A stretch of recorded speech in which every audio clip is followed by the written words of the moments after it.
Hello, this is the 58th lecture of the Semantic SEO course. In this lecture, we will examine the contextual vector that we have created in this area a little bit further, and we will also continue to check some of the anchor text together.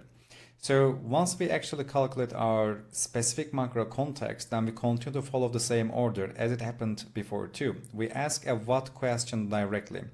If we don't directly create a specific type of methodological plural question with this specific interrogative term what, then we don't need to use actual predicates or the instructions or the verbs in the first words of the specific incremental ordered heading list.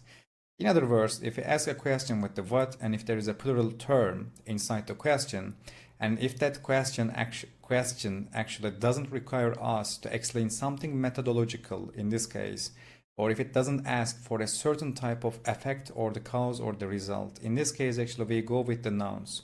The reason that we also go with this specific type of nouns is that increasing the weight of all these specific terms like hot water or body detoxification, blood circulation, weight loss, or drinking hot water, or one more time drinking hot water, or some other sections as well. So when you look at the specific competitor, one of the specific competitors in this area, you will realize that some of these concepts directly appear in their heading vector, which means that if I go first with the predicates, I will be actually decreasing the weight of these specific terms inside or during the relevance calculation. To be able to increase it further, we try to use these specific concepts a little bit earlier in our headings too, and according to that we configure entire article as well. When we look at our macro context, this is the most important and the first section, and we deepen it further. Then we ask the misunderstandings about the hot water before going further to the risks. This is also inside our queries. It doesn't appear in this area because it's a really long word, and it's not directly the antonym of the benefits, and it is a kind of synonym and the signifier for the health risks or the side effects or the possible harms. And when it comes to the misunderstanding here, first we actually continue to give the benefits and mention some of the risks and also fix some of the, let's say, wrong answers. Then we go for the risks directly, and here we start actually another section, and we ask a certain type of, let's say, a certain type of risk related question, because the miscarriage is related to the pregnancy, and this specific question that we want to rank higher, how much water should I drink during a day, which is the question that we are trying to actually target mainly.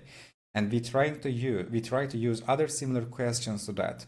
So one of the similar question variation to that is including also during pregnancy. The most relevant thing to that is miscarriage. That's why we are adding this question here. It also directly appears inside the queries.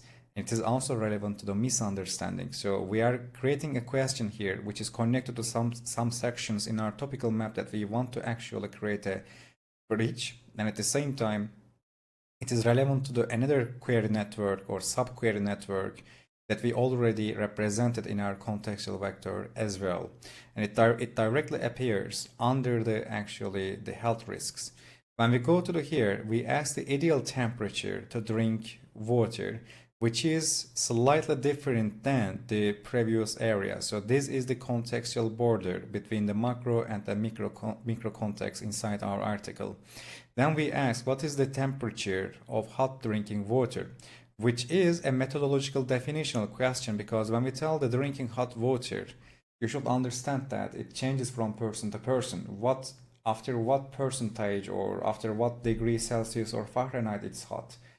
To me, it might not be hot. To you, it might be hot. And the same thing also happens with the cold water too. So how we will define it? In this case, we try to give a relative scale for every demography, because based on the specific scientific researches or based on preferences, it might be changing. And that's why we will need to define it. And this definition will be actually qualifying the answer that we give in this area one more time. Then we actually start to create our micro context area with the supplementary content. In this area, we ask the question, what can you mix with hot water to make it more beneficial? So in this case here, as you see, we didn't write a specific number. We wanted to include a certain type of number, and we just said actually X. which means that according to the last state of the article, while we are creating all these content briefs, according to that, the numeric value here, it can change. And at the same time, here we mention the words garlic, lemon, and the honey, which reflects the lemon water at the same time. Whenever we use a specific phrase seconds and the topical terms or the topical entries side-wide, we are creating actually more relevance side-wide to the specific topic. And here we talk about the benefits of the lemon water. As you see the word beneficial, one more time it is appearing together with the benefits.